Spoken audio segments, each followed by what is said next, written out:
시편 46편 10절에는 이와 같은 말씀이 있는 것을 우리가 잘 알고 있죠. 너희는 가만히 있어 내가 하나님 됨을 알지어다. 하나님께서 우리에게 어떠하신 하나님이신가를 경험한다는 것은 우리에게 여러 가지 축복들을 가지고 있습니다. 아벨과 가인이 하나님께 제사를 드렸다라고 말했을 때 그들이 제사를 드렸다는 것은 예배를 드렸다는 것을 의미하는 것입니다. 예배라는 것은 우리가 잘 알다시피 찬양으로 시작해서 찬양으로 마치는 행위이죠. 하나님께서 우리를 위해서 그동안 이루셨던 놀라운 일들을 우리가 숙고하는 거예요. 따로 시간을 내서. 그래서 그로 인해서 나의 삶이 어떻게 풍성한 은혜로 젖었는지를 생각하는 것입니다. 그렇게 될 때 자연스럽게 우리의 입에서는 찬미와 찬양이 흘러나오게 되어 있죠. 그래서 성경에서는 우리가 하나님을 송축한다 혹은 하나님께서 우리에게 축복을 하신다라고 말할 때 그 하나님께 찬송을 드리다, 하나님께서 우리에게 가득한 것으로 축복하신다라는 단어가 같은 단어예요. 바락이라는 단어인데 이 단어는 하나님께서 우리에게 주시는 삶과 우리가 반응하는 삶이 같이 어우러져서 한 단어를 만든다는 것이죠. 하나님은 우리의 삶에 충만한 축복을 주기를 소망하십니다. 그래서 그분이 이루시는 것에 대하여 느끼고 바라보고 듣고 만지는 경험들을 우리는 따로 갖게 되는데 그 이유는 하나예요. 바쁜 일주일간 삶 동안 우리는 먹을 거 만들고 그리고 생활할 거 만들고 그 자녀들에 대한 꿈을 이루어 나가고 하느라고 분주하지 않습니까? 누군가 부딪히고 상심하고 실망하고 내 꿈들이 이루어지는 일에 대해 두려움을 갖습니다. 염려를 하지요. 그런데 지금 아벨과 가인은 세월의 끝에 세월을 절단해서 그 절단된 시간을 따로 나눠서 그 시간에 하나님께 제사를 드렸어요. 그 드린 시간은 그들이 갖고 있는 예배의 특성을 말하는 것인데 그 예배의 특성은 바로 관계였습니다. 대화였죠. 하나님께서 우리를 위해 이루신 일이 얼마나 위대한가를 바라보는 것이었습니다. 그분께서 우리를 위해 십자가에 달려 돌아가실 일, 그분께서 비천하신 삶을 우리를 위하여 살아가시는 삶들, 우리와 함께 이 낮고 천한 삶과 그 고통, 실망, 연약함, 무기력이 어떤 것인지를 우리가 따로 시간을 내서 바라보는 것이죠. 그래서 생각해 보면 성경에 제일 많이 나오는 단어 중에 하나가 이거예요. 너희는 가만히 있어 내가 하나님 됨을 알지어다. 가만히 있어란 말이 너무 많이 나와요. 애들이 엄마가 뭔가를 해주려고 하는데 기저귀를 갈아주려고 하거나 뭐를 할 때 막 파닥거리고 지가 기저귀를 스스로 갈아입겠다는 의도를 비추는 것인 마냥 행동을 하면은 엄마가 짜증나죠. 그때 엄마가 하실 수 있는 방법은 하나밖에 없습니다. 세게 말하는 거죠. 가만히 있어! 이렇게 말하는 거죠. 이 가만히 있어라는 말을 들어보면은요, 꼭 어린아이가 생각날 수밖에 없어요. 어린아이가 여러분 태어나서 하는 일이 뭐죠? 바라보는 겁니다. 아빠가 자기에게 까꿍하고 이렇게 들었다 내려주는 것들, 그리고 엄마가 품에 안아주고 책을 읽어주고 그리고 음식을 먹이기 위해서 부단히 애쓰는, 하필이면 이 아기가 입이 짧거든요. 그래서 고통스러워서 이런 음식을 만들까 저 음식을 만들면 맛이 있을까 하면서 고통하는 순간과 삶들을 어린아이는 다 봐요. 자기를 위해서 분주히 뛰어다니는 거, 응아를 냈을 때 그걸 닦아주기 위해서 그 냄새나는 것을 참아내는 모습들을 다 바라봅니다. 자기를 안아주는 것을 어린아이는 가슴으로 느껴요. 어린아이는요, 이렇게 해서 성장해 나갑니다. 그런데 이 그리스 로마 신화에 보면은 이 신들의 태어나는 모습들은 인간이 그 어떤 모습을 가져야 될 건가를 꿈꾸는 것을 보여주는데, 그 신뢰가 하나가 아테네라는 여신이었어요. 그는 제우스 신의 어깨에서 탄생했습니다. 그가 탄생할 때, 물론 여러 가지 깊은 이야기가 많았지만 빼버리면은, 그는 태어날 때 무기를 들고 있었고 그리고 군장을 입고 있었어요. 그러니까 태어나면서부터 당장 무언가를 할 줄 알고 계획과 뜻을 갖고 있는 아이로서 태어났다는 것입니다. 성인으로요. 어린아이의 과정이 없어요. 그래서 그리스 로마의 삶을 들여다보면 겉은 화려하고 멋있어 보이지만은 내면이 부패하고 썩어 있는 이유일 수도 있습니다. 뭐냐면 어린아이 경험을 못 해봤어요. 바라보고 느끼고 안기는 그런 삶 말이죠. 그런데 그 기간이 어느 정도 걸려야 될까요? 왜 이 이야기를 하냐면 사람들은 초조해요. 뭔가 기다리는 게 힘들거든요. 베드로는 예수님께 뭐라고 그랬죠? 하나님, 나 행동하고 싶거든요. 가만히 있는 거 싫어요. 몇 번이나 용서하면 될까요? 7번만 용서하면 되겠습니까? 7번까지 기다린 다음에 7번째 액션을 하겠다는 거예요.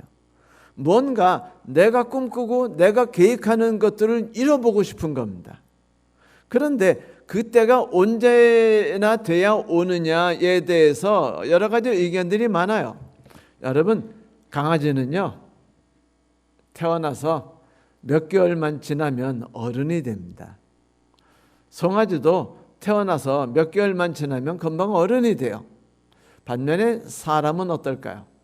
여러분, 지구상에서 가장 수명이 길었던 동물이 무엇이었을까요? 거북이? 인간입니다. 여러분, 인간은요 무려 972세, 969세, 930세라는 긴 세월을 살았어요. 그래서 제가 생각했습니다. 왜 인간은 그렇게 긴 세월을 살아야만 했을까? 보니까 배워야 할 게 많아요. 느껴야 할 게 많습니다. 숙련해야 될 게 많아요. 이해해야 될 게 너무 많습니다. 그래서 아담은 930년이라는 긴 세월을 통해서 자식이 죽어가 나가는 것, 내가 꿈꿨던 모든 것들이 무너져 나가는 것들, 계획해서 실행한다고 해서 그것이 다 이루어지지 않는 것들을 다 바라보고 살았습니다. 그는 절망이 뭔지를 배웠어요.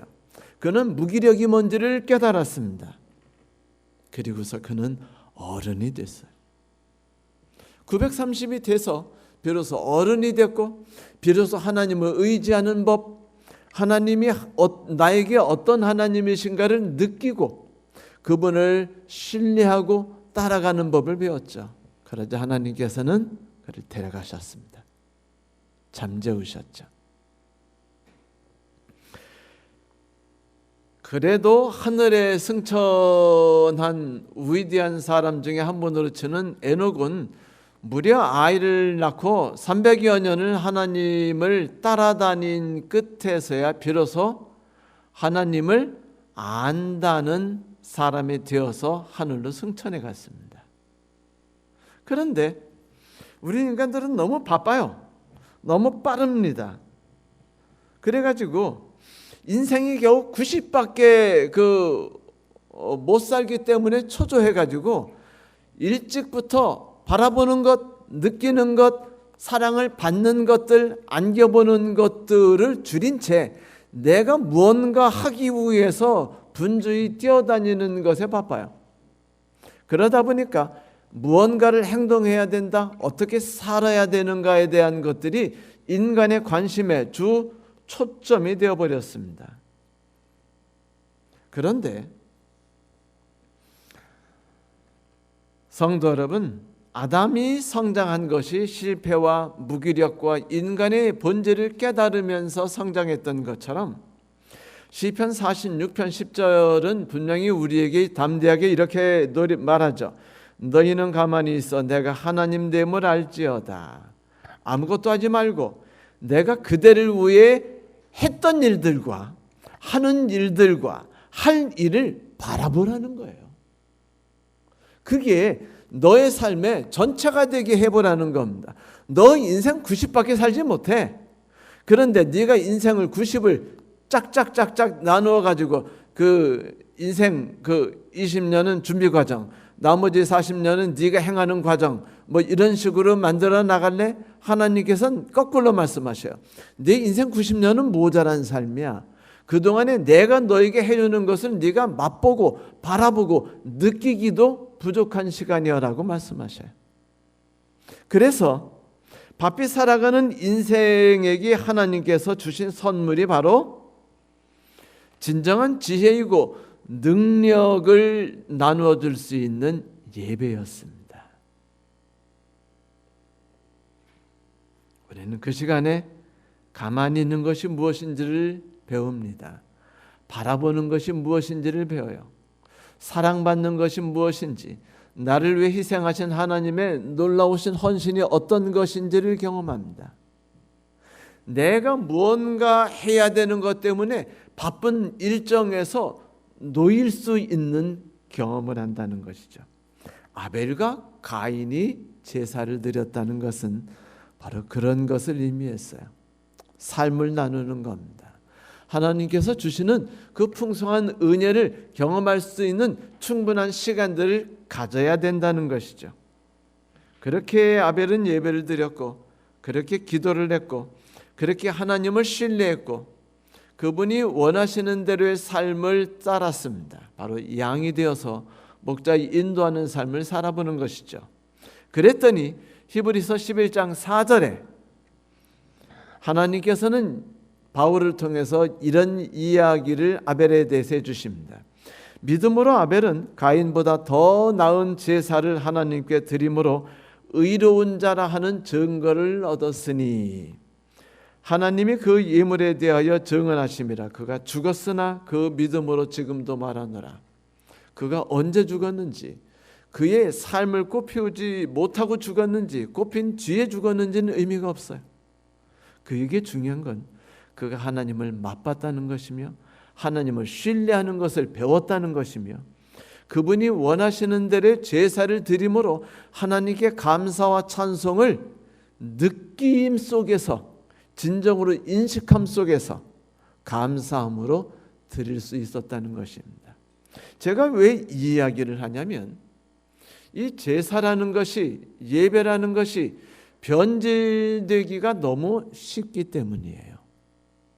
하나님께서 주신 모든 축복들은 인간에 의해서 저주로 변질되는 경우가 아주 많습니다. 그래서 우리는 여기에 대한 이야기를 좀 더 나누기를 소망합니다.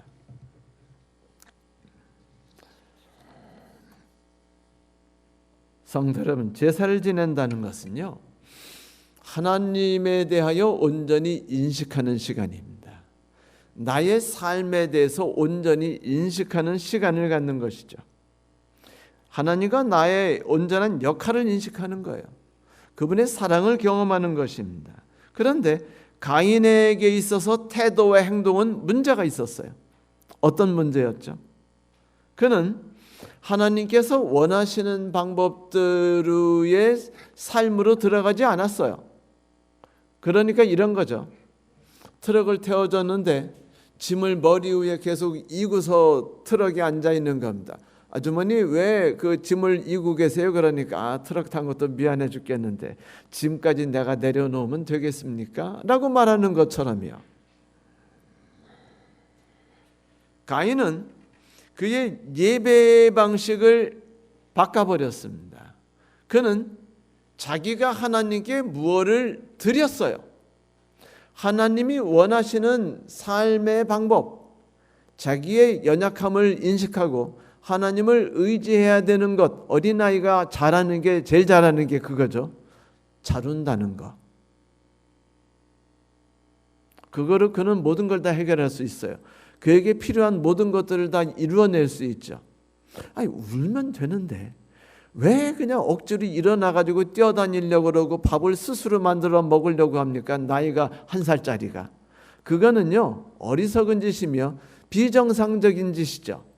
그런데 가인은 그가 아직 하나님을 배우고 그 사랑을 인식해야 될 때 그는요, 하나님께 제사를 드리는데 내가 한 최선의 것을 드리기를 소망했어요. 하나님께서는 네가 한 최선의 것을 받으려 하지 않아. 나는 내가 너에게 최선을 다한 것을 인식했다고 말하는 것을 듣기를 원해라고 말씀하셨어요. 그게 아벨이 드린 제사 방법이었습니다. 그런데 가인은 제사 방법을 바꿨죠. 하나님, 내가 한 최선을 바라보세요.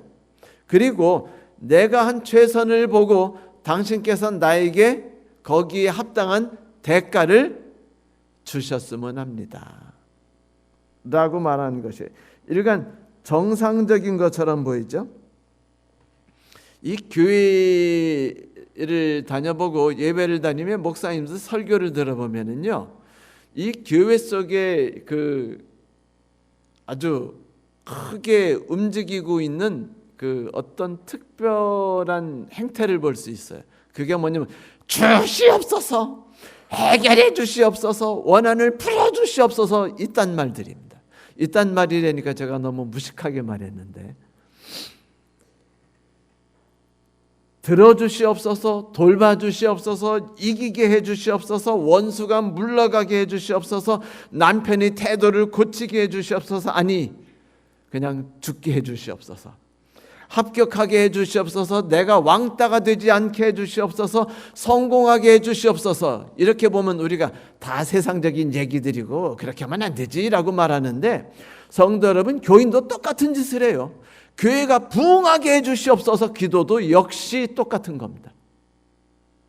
여러분, 언제 하나님이 우리 보고 교회 부흥하게 해달라고 요청하라고 하신 적이 있습니까? 교회를 부흥시키거나 말거나 하는 건 하나님이 소원이고 하나님이 행하신 일이지, 그것은 우리가 요청할 일이 아니에요.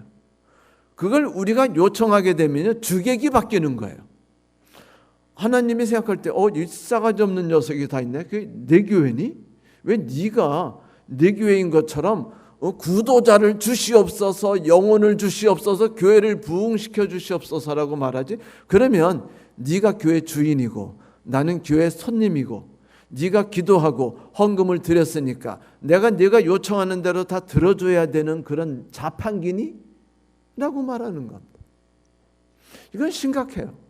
가인은 지금 그런 예배를 드린 겁니다. 여기에 대해서 좀 더 우리가 살펴볼 필요가 있죠. 여러분, 하나님은 가인의 제사를 받으셨나요? 받지 않으셨나요? 받지 않으셨어요. 가인이 분개했습니다. 화가 났어요. 얼굴이 불그락푸르락 했습니다. 그러자 신기하게 하나님이 가인을 찾아오셨습니다. 재미있지 않아요? 여러분, 우리는요, 아직도 올바르지 않기 때문에 예배를 온전하게 드리지 못하는 경우가 많습니다. 하나님이 원하시는 방법대로 예배를 드리지 못하죠. 겸손하고 온전히 나 자신을 비우는 삶들을 하지 못해요. 그래도 괜찮아요. 왜냐고요? 예배를 드렸어요. 예배 가운데 있었습니다.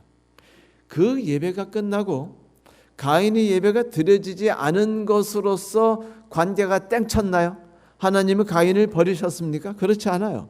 가인이 분개하고 상심하고 속상해하자 하나님이 그 영혼이 죄악으로 인해서 무너지거나 쓰러지고 마음이 다치지 않도록 하기 위해 하나님이 가인을 찾아오셨어요. 이것이 예배 속에 포함된 모든 것들입니다. 하나님이 가인을 찾아오신 것이죠. 하나님이 제사를 받지 않으신 것은 진정한 예배에 대한 방법들에 대하여 고민하도록 하심이었어요. 우리가 일반적으로 성공하게 해주시옵소서라고 하는 건 뭘 말하죠? 내가 뭘 갖고 있다는 거죠? 꿈을 갖고 있다는 거예요. 목적을 갖고 있다는 겁니다. 내 인생의 계획을 품고 있다는 거예요. 정상적인 거 아닌가요? 올바른 거 아닌가요? 우리가 교회를 부흥시켜 주시옵소서라고 말하는 게 비정상적인가요? 우리에게 지극히 정상적인 것처럼 보여요. 하지만 그 예배 방법에는 심각한 문제가 있습니다. 이제부터 제가 관련된 이야기를 해드리죠. 사실 가인이 드린 제사는 우상숭배였습니다. 뭐라고요? 우상숭배. 두 번째 계명, 하나님이 계명을 주실 때 첫 번째 계명은 나만을 섬기라 그래요. 왜냐하면 내가 진짜 하나님이고 나만이 너를 위해 나의 삶을 쏟아 부을 수 있는 하나님이며 너희가 나를 떠나서 그런 생명의 근원을 만날 수 없다라는 걸 하나님은 잘 아시기 때문에 나 외에 다른 신을 섬기지 말라고 말씀하셨어요. 그 다음에 인간에게 주신 첫 번째 계명이 뭔지 아세요? 우상 섬기지 말라 했어요. 왜 우상 섬기지 말라고 했을까요? 우리는 그 이야기를 이해하기 위해서 모세 시대로 돌아가 보겠습니다. 여러분 시내산 얘기 아시죠? 모세가 시내산에 올라가서 며칠을 지냈나요? 40일. 40일 동안 그 식사를 했습니까? 안 했습니까? 안 했어요.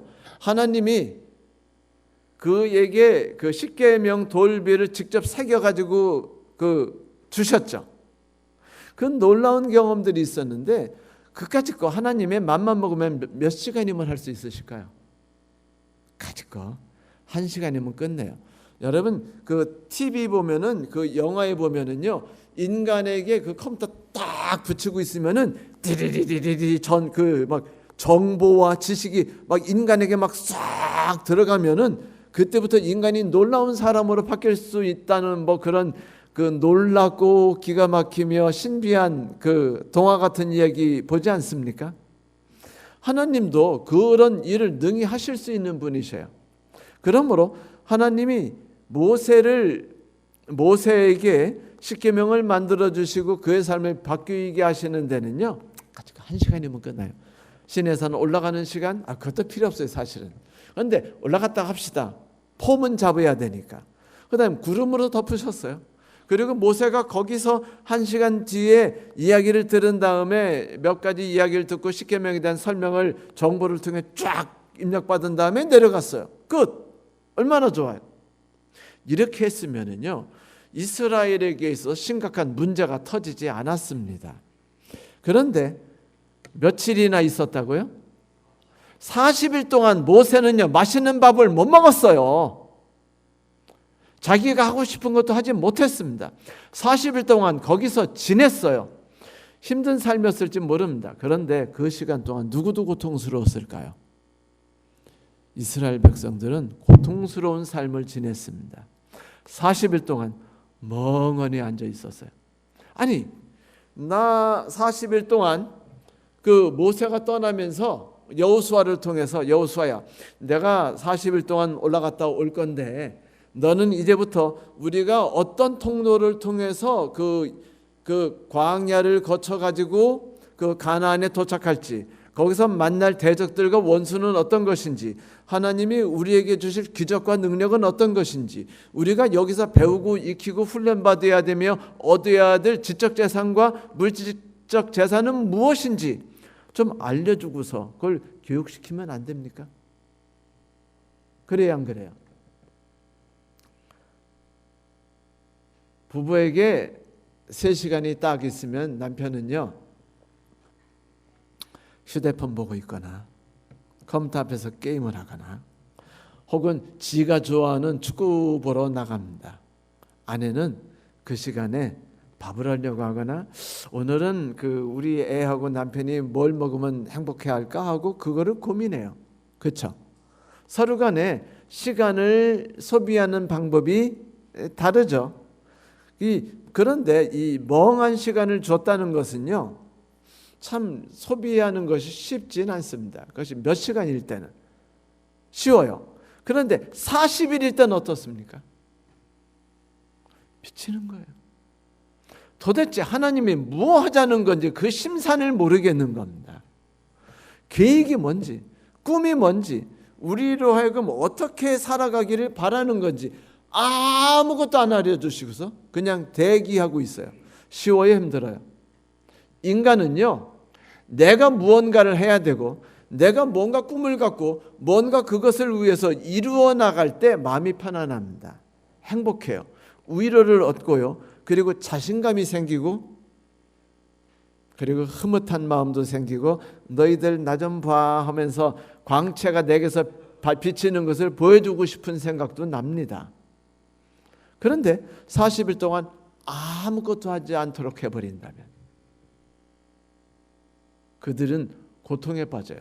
결국 견디지 못합니다. 그 가만히 있는 시간을 그들은 견디지 못했어요. 그래서 그들이 데모를 일으키고 난리를 쳐가지고 아론을 협박했습니다. 그래서 그들이 요청한 게 뭐죠? 우리를 위해 우상을 만들어 다오라고 말합니다. 그러자 아론이 그들에게 그러면 우상을 만들어 줄 테니까 너희들이 금을 내라. 그러니까 그들이 좋아. 우리가 생각하고 있는 것들, 우리가 계획하고 있는 것들, 우리가 꾸는 꿈들을 이루기 위해서 우리는 무엇이든지 하마라고 하면서 그들이 원하는 것들 다 해줬어요. 그러자 아론이 그걸 모아가지고 불에 던져서 녹여가지고 덩어리를 만든 다음에 깎아가지고 황금 소를 만들었습니다. 송아지를. 그래가지고 황금 송아지를 가지고 우상을 만들어서 모든 백성들에게 말했어요. 봐라! 너희들을 이집트에서 인도해서 가나안까지 인도하실 하나님이시다. 여호와 하나님이시다. 오늘과 내일은 너희들에게 축제니 먹고 마시며 즐거워하라라고 말합니다. 백성들이 신나가지고요, 노래를 부르고 마음껏 놀고 마음껏 마셨으며 마음껏 먹었습니다.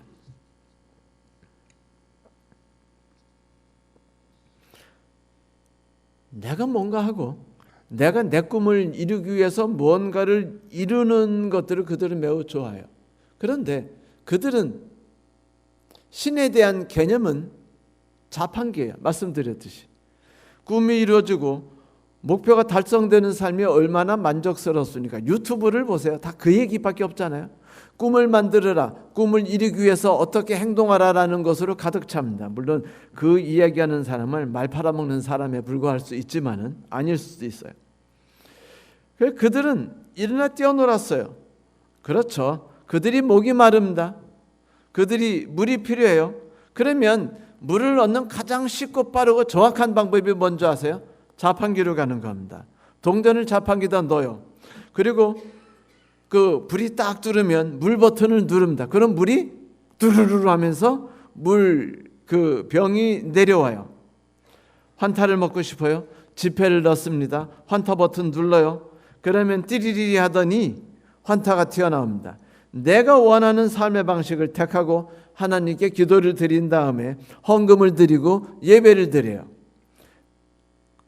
그리고 하나님이 이 일을 이루어주시라고 믿습니다. 믿습니다 하면서 노래하고 감사와 찬양을 드리고 해요. 그런데 그렇게 해서 이제 목사님은 계속 이제 쇼를 하죠. 여러분 기도하세요. 응답받습니다. 이 집사님, 저 목사님 이렇게 해서 응답받으셨지 않습니까? 라고 하는 그런 몇 가지 그 신뢰들을 이야기한 다음에 담배 피는 분도 암 안 걸렸다는 신뢰로 써먹을 수 있잖아요. 그렇죠? 담배를 피세요. 암에 걸리지 않습니다. 이분을 보세요. 90살까지 담배를 피고 건강해졌습니다. 이것이 담배가 주는 위력입니다. 뭐 이렇게 말하듯이 말입니다. 그런데 그렇게 목사님들이 설교하고 축복받으라고 기도하고 헌금하고 헌신하고 교회를 위해 봉사하라고 이야기를 하고 그렇게 하면 복 받는다고 말하는데 그건 하나님도 모르는 얘기예요. 왜냐하면 하나님은 인간이 어떤 행동을 했을 때 거기에 합당하게 복을 주어보신 사례가 없어요.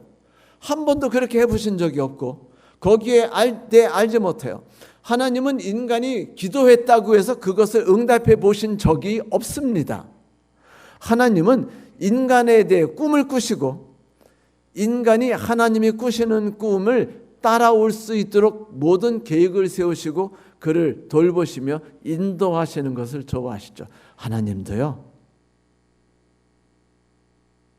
그런 거를 좋아하시거든요. 자판기가 되길 싫어하셔요. 그런데 어떤 분들은요, 아무리 기도하고 아무리 헌금하고 아무리 교회 봉사를 뛰고 집사 활동하고 다 해도 집안이 여전히 가난하고 여전히 어려운 삶이 있어요. 그러면 첫 번째 드는 생각이 뭔지 아세요? 하나님이 안 계신가? 그리고 목사님 찾아가니까 기도가 모자랍니다. 기도를 도와세요. 또 말하기를 헌신이 모자랐습니다. 찬양하셨나요? 이렇게 봉사하셨나요? 결국은 뭐예요? 자판기가 고장났나? 내가 자판기 사용법을 모르나? 그리고 자판기를 고치려고 하고 자판기 사용법을 배우려고 해요. 포기하지 않고 기도법, 전도법, 헌신법을 배운 다음에 다시 자판기 버튼을 또 누릅니다. 이것이 인간의 작태예요. 하는 행동입니다.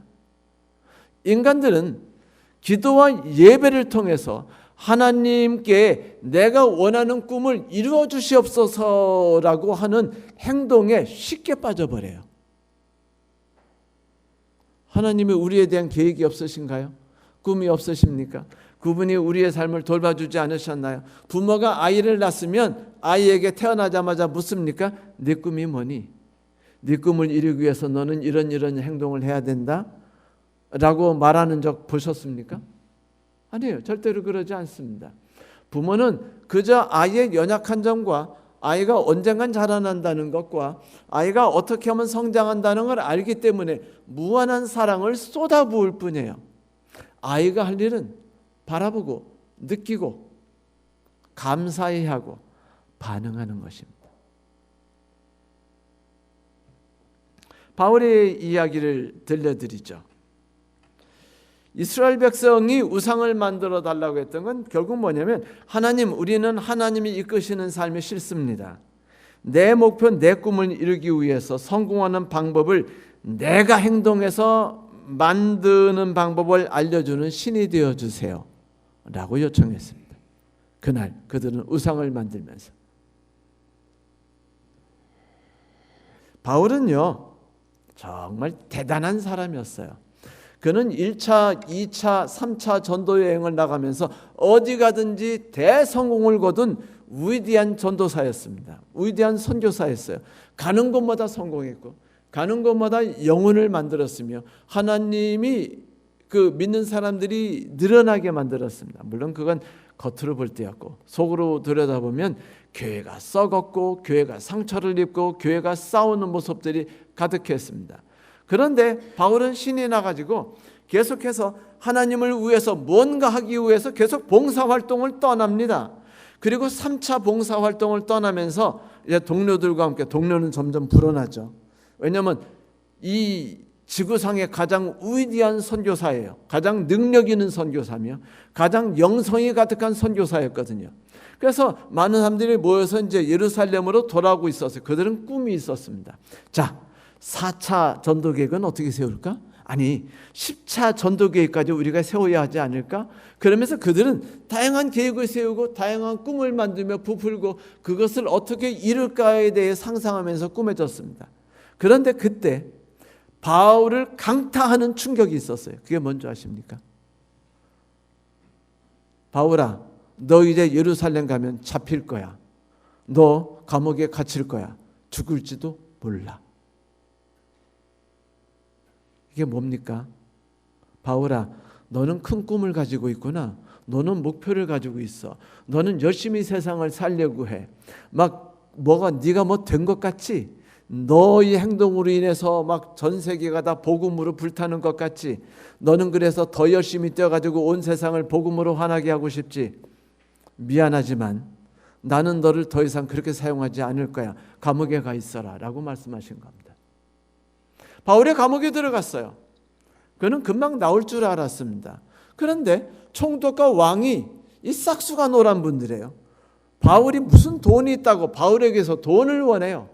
계속해 바울의 이야기를 듣는 것처럼 넘어가는 것처럼 하나님 말씀에 관심 있는 것처럼 계속 바울을 만납니다.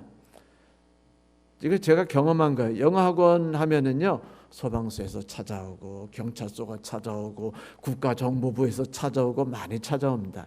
하루는 국가정보부에서 정보부 요원이 찾아왔길래 제가 그랬어요. 우리 당숙이 정보부장이신데 혹시 아시는지 모르겠습니다. 그냥 도망갔어요. 실제 우리 당숙이 정보부장이었거든요. 검찰총장, 법무부 장관 뭐 그딴 거 다 해보셨어요. 그래서 우리 사촌들이 다 사장 뭐 이런 거 다 했습니다. 우리 집만 쫄딱 망했어요. 왜냐면 우리 아버지가 끝까지 거부했거든요. 도움 주겠다는 걸 바보처럼. 그래서 우리는 아주 치리한 가정이 되고 우리 사촌들은 다 뭐 사장이니 뭐니 다 해먹었어요. 자, 이건 지나가는 이야기고 자꾸 찾아오는 게 무엇 때문에 찾아와요?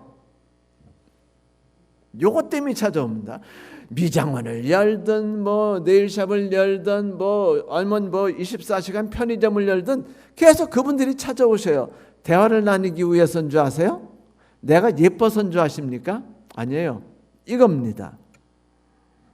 그래서 왕이 자꾸 찾아오고 총독이 좀 이렇게 내가 널 풀어주길 원한다면 빨리 돈 좀 내 하면서 얼굴을 자꾸 비춰요. 얼굴을 보고 그걸 인식하고 빨리 돈을 만들어라 이겁니다. 근데 바울은 그들을 설득했어요. 나는 말재주가 있고 나는 능력이 있잖아. 내가 저 사람 설득해가지고 내가 빨리 풀어놔가지고 내가 교회를 위해 열심히 봉사할 거야. 하나님의 빛이 온 세상 퍼치게 할 거야. 그가 그 용기와 꿈을 버리지 않자 하나님은요 계속해서 감옥에 가둬놓고는요 바울이 없는 존재가 될 때까지 내쳐버리십니다. 바울이 견딜 수 있을까요? 없을까요? 못 견뎠어요. 그래서 바울이 폭탄 선언을 합니다. 하나님과 왕과 총독 앞에서 뭐라고 했죠? 나 로마 황제에게 가서 재판 받겠습니다라고 말해버립니다. 모든 로마인들은 그가 카이사의 앞에서 심판받겠다고 말한다면 왕과 총독들이 꼼짝 못하고 카이사에게 로마 황제에게 보내야만 했어요. 바울이 그 말을 했던 건 뭐냐면 당신들과 같은 환경 속에 있으면 나는 내가 꿈꾸는 걸 영원히 이루지 못합니다. 하나님 도와주세요. 내가 이런 일을 했는데 하나님 이 일에 함께해 주시옵소서 하고 기도한 다음에 바울이 그런 폭탄 선언했습니다. 그는 생각했죠. 내가 로마에 가면은 나는 가이사 그 황제를 설득할 수 있어. 나는 거기서 로마에서 전도 활동을 하면서 로마를 전도의 불꽃으로 가득 태울 거야. 그런데 꿈이 이루어졌습니까? 그는 로마에 갔어요. 하나님께 감사했겠죠. 할렐루야. 하나님이 내 기도를 들어주셨군요. 개뿔. 여러분, 바울이요 로마에 가가지고 여전히 감옥에 갇혀 있었습니다. 왕이 안 만나줬어요. 계속해서 그냥 관료들은 와가지고 인사치레로 하면서 돈이나 먹으려고 그러고 여전히 바울은 거기서 실망을 합니다. 하나님이 뭐 하시는 건가? 왜 내 기도를 듣지 않으시지? 나는 꿈과 하나님의 복음 사업을 위해서 갖고 있는 열정이 있는데 내가 하고자 하는 일들은 많고 나는 능력을 받은 사람인데 왜 하나님이 내가 감옥에 있게 하시는 거야? 왜 나는 무기력한 자로 있어야지? 왜 나는 아무것도 아닌 존재로 서야지? 얼마나 고통스럽습니까? 인정받지 못한다는 것, 내가 갖고 있는 능력이 쓰임을 받지 못한다는 것 속상하죠? 여러분, 아벨은요 젊은 나이에 살해당했습니다. 그렇다고 아벨을 향한 하나님의 뜻이 망가진 겁니까? 아니에요. 아벨은 의인으로 섰고 지구 역사 6,000년 속에서 하나님의 위대하심을 나타내는 증거자로 섰습니다. 인생이 짧다고 해서 그가 꿈꾸고 있는 걸 이루지 못했다고 해서 그것이 이루어지지 않은 건 아닙니다. 바울은 드디어 포기하죠. 그리고 하나님 뜻을 바라보기 시작합니다. 인생이라는 것은 내가 열심히 기도하고 내가 열심히 봉사하고 열심히 헌신하고 헌금을 드리는 것에 달려있는 것이 아니라 인생은 나를 향하신 하나님의 뜻을 느끼고 받아들이며 만져보는 것에 있다라는 걸 압니다. 하나님이 나를 어떻게 사용하시든지 신경 쓰지 않도록 되는 것을 그는 그때 배워요. 아니, 개미가 헬스 30년 했다고 막 하면서 이 개미의 우람한 근육을 봐라라고 말하면 얼마나 비웃겠습니까? 안 그래요? 지금 바울은 하나님 앞에서 내가 전도왕이라고 부르짖었어요. 하나님 앞에서 내가 3차 전도 여행까지 성공했으니까 10차까지 가가지고 하나님 아주 흐뭇하게 해드리시겠습니다라고 노래했습니다. 그런 싹수노란 생각들은요, 무너져야 돼요. 무너지지 않으면 그는 구원을 받지 못하는 존재가 됩니다. 욥이 그렇게 무너지지 않았어요. 욥이 그렇게 하나님을 열심히 섬겼는데 그로 인해서 그는 하늘나라 가지 못하게 됐어요. 왜? 내가 한 행동으로 가득 찼거든요. 그때 하나님은 욥을 완전히 무너뜨리고 너는 아무것도 아니야. 네가 근육질을 해봤자, 네가 헌금을 해봤자 내가 내는 돈만큼 되겠니? 그래, 얼마 했어? 10억? 나는 조 단위로 용돈을 쓸 수 있거든 이라고 하나님이 말씀하시는 거예요. 이 교회를 부흥시킬 수 있는 것은요, 우리가 얼마나 헌금을 하느냐가 아니라 하나님께서 이 교회에 어떤 꿈을 가지고 계시며 어떻게 활동하시냐에 달려있는 거예요. 돈은 하나님이 무한히 갖고 계세요. 능력 하나님이 무한히 갖고 계십니다. 그분은 이 예배 시간, 우리가 지금 드리는 예배 시간을 통해서 우리가 그거를 깨닫기를 바라셔요. 그분은 우리가 우상을 섬기지 않기를 바라십니다. 그래요. 바울은 감옥에 갇혀서 쓸모없는 존재가 되어서야 비로소 자기가 쓸모없는 존재가 되도록 하시는 것도 하나님의 계획이라는 것을 수긍하게 됩니다. 그리고서 놀라운 일이 터져요. 바울은 하나님에 대해서 느끼고 알기 시작합니다. 이제까지는 그가 바삐 뛰어다녔어요. 이제는요, 바삐 뛰어다니는 존재가 아니라 가만히 감옥에 앉아서 주는 밥 먹고 입혀주는 옷 입으면서 거기서 앉아서 하나님께서 나에게 과거에 하셨던 일들을 되살펴보고 하나님과의 나와의 관계가 어떻게 지내었는지를 느껴보고 하나님이 나를 향해서 꾸시는 꿈이 무엇인가를 들여보고 그는 비로소 특별한 책들을 쓰기 시작합니다. 그것을 우리는요, 옥중서신이라고 말해요. 뭐라고요? 옥중서신. 가장 그리스도의 놀라우심과 그분의 사랑과 희생의 풍성함을 보여준 책.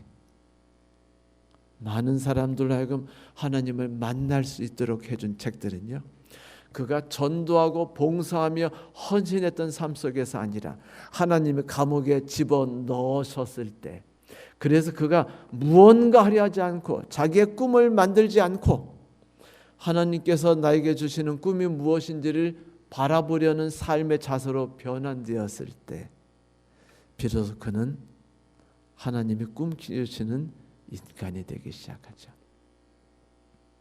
이스라엘 사람들은 이거를 버렸습니다. 그들이 우상을 만든 순간 그들은 하나님이 원하시는 나의 인간상이 아니라 나의 목적이 이끄는 나의 삶을 꿈꿨어요. 하나님은 나의 삶을 위해서 내가 기도하고 헌신하고 봉사하고 모든 걸 하면은 하나님이 그 꿈을 이루어 주시옵소서라고 기도할 때 하나님이 그것을 이루어주는 자로서 이스라엘 사람들은 그 신을 만들었다는 것입니다. 그래서 성경에서 우상을 만들지 마라라고 말한 것은 무엇이냐면 내 꿈을 갖지 마라. 내 꿈이 무엇인지를 생각하라. 한 아이가 엄마를 따라서 가게에 들어갔습니다. 엄마가 많은 걸 사시니고 아이가 거기에 있는 과자를 보고 있으니까 주인이 말하기를 그래 과자 조금 집어가라 라고 말했습니다. 맛있지? 맛있어. 그래서 그 아이가 계속 침을 흘리면 질질 흘리면서 과자만 바라보고 있어요. 그러니까 이 가게 아저씨가 보다 못해서 자기가 흠뻑 져가지고는 손에 져줘요. 그러니까 애가 잡았으면 요만큼인데 아저씨가 잡아주시니까 두 손으로 이만큼 주고서는 주머니에다가 막 더 집어넣는 만큼 넣어줬습니다. 우리가 할 수 있는 양이 얼마라는 것을 깨닫는다는 건 복이에요. 하나님의 놀라우심이 얼마나 위대한 건다는 걸 느낀다는 건 복입니다. 하나님은 우리에게 말씀하셔요. 나는 너에게 가까이 가길 원한다. 나는 너를 위해 행동하기를 바란다. 바라봐 주지 않겠니? 그리고 내가 너에게 주는 것이 무엇인지 느끼면서 살아봐 주질 않겠니? 인생 900살 살 거 90살밖에 살지 못해요. 그렇지 않습니까? 그 짧은 시간을 우리가 내가 꾸는 꿈과 내가 이루려 하는 것들을 이루려고 분주히 뛰어다니다가 하나님께서 우리를 위해서 하시고자 하는 꿈과 하나님 이루시려는 모든 것들과 나를 성장시키고 건전한 인생으로 자라게 하시며 하늘까지 멋지게 나아가려 하시면서 삶이 풍성함과 충만함으로 가득 차게 하시려는 것들을 잃어버린 채 삶을 살려 하십니까? 그래서 너무 억울하잖아요. 90살밖에 아닙니다. 우상 숭배하지 맙시다. 내가 뭔가 하려 하지 맙시다. 하나님께서 내게 주시는 것을 믿음으로 받아들이는 아벨처럼 살아보도록 합시다. 그것이 우리에게 축복이 될 거고요. 오늘 우리가 예배드리는 이유가 하나님 예배를 드리도록 시간을 만들어 주신 이유가 바로 그것이라고 믿습니다. 오늘 말씀 마치겠습니다.